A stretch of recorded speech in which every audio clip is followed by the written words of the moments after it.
जय हिंद। नमस्कार दोस्तों, आशा करता हूँ आप लोग स्वस्थ होंगे। दोस्तों, आज का डिक्टेशन जनसत्ता संपादकीय से 80 वर्ड प्रति मिनट की स्पीड से होगी। आप लोग लिखिए और कमेंट करके बताइए कितना मिस्टेक हुआ। Ready, start.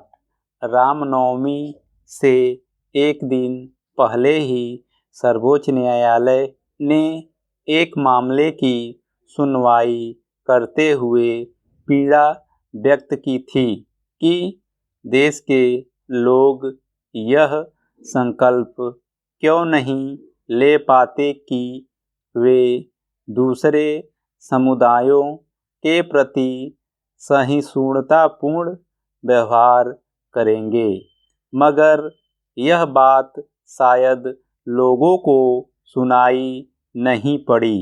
रामनवमी के दिन 3 राज्यों की कम से कम 5 जगहों पर भीषण हिंसा भड़क उठी, आगजनी हुई और कई लोग घायल हो गए। गुजरात, महाराष्ट्र और पश्चिम बंगाल में यह हिंसा उस वक्त हुई जब रामनवमी की शोभा यात्रा निकाली जा रही थी और उस पर पत्थर बरसाए गए।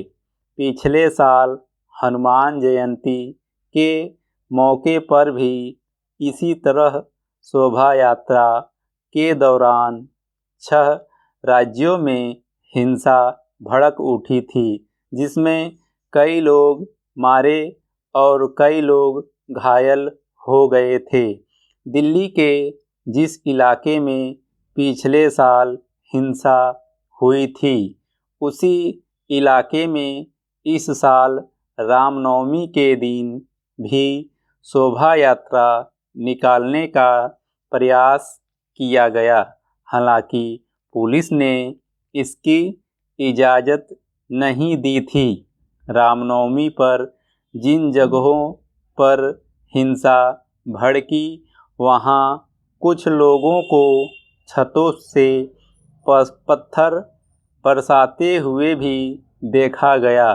इन सभी इलाकों में मुस्लिम आबादी रहती है और वहां मस्जिदें भी हैं। स्वाभाविक ही इस हिंसा के चलते विशेष समुदाय फिर से निशाने पर आ गया है। हालांकि पश्चिम बंगाल में हुई हिंसा के पीछे वहां की मुख्यमंत्री भाजपा का हाथ बता रही है। इस पर राजनीति तो होनी ही थी और वह कई दिनों तक होगी।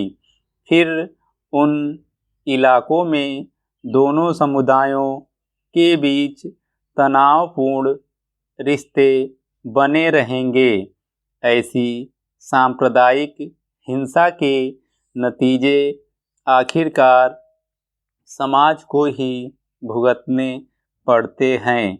ऐसी घटनाओं के पीछे किसी एक समुदाय को दोषी करार नहीं दिया जा सकता।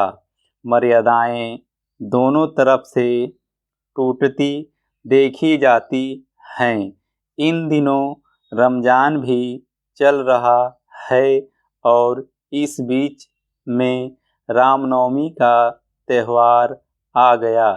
इसलिए शोभा यात्रा जैसे आयोजनों में प्रशासन से खासी सतर्कता की अपेक्षा की जाती थी, जो दिल्ली में देखी भी गई, मगर गुजरात, महाराष्ट्र और पश्चिम बंगाल में इसकी ज़रूरत क्यों नहीं समझी गई, या कैसे वहाँ के प्रशासन से चूक हुई कि वे इन्हें रोकने में नाकामयाब साबित हुए। ऐसी शोभा यात्रा बिना पुलिस की जानकारी के नहीं निकाली जाती और उनका मार्ग भी पहले से तय होता है। ऐसे में पुलिस को जानकारी रहती है कि किन इलाकों से शोभा यात्रा के गुजरने पर हिंसा भड़कने की आशंका हो जाती है। फिर इस पहलू पर गंभीरता से विचार क्यों नहीं किया गया? हालांकि उपद्रवी तत्व कब नियम कायदों की परवाह करते हैं, उनकी तो कोशिश होती है कि वे कुछ ऐसा करें जिससे समाज में विद्वेष और तनावपूर्ण का वातावरण बने। औरंगाबाद में भीड़ ने पुलिस पर ही हमला कर दिया। अब यह भी छिपी बात नहीं है कि ऐसे उपद्रवी तत्व किनके इशारे पर यह सब काम करते हैं। अनेक जांच नतीजों से प्रकट है कि सबके पीछे राजनीतिक मंशा होती है।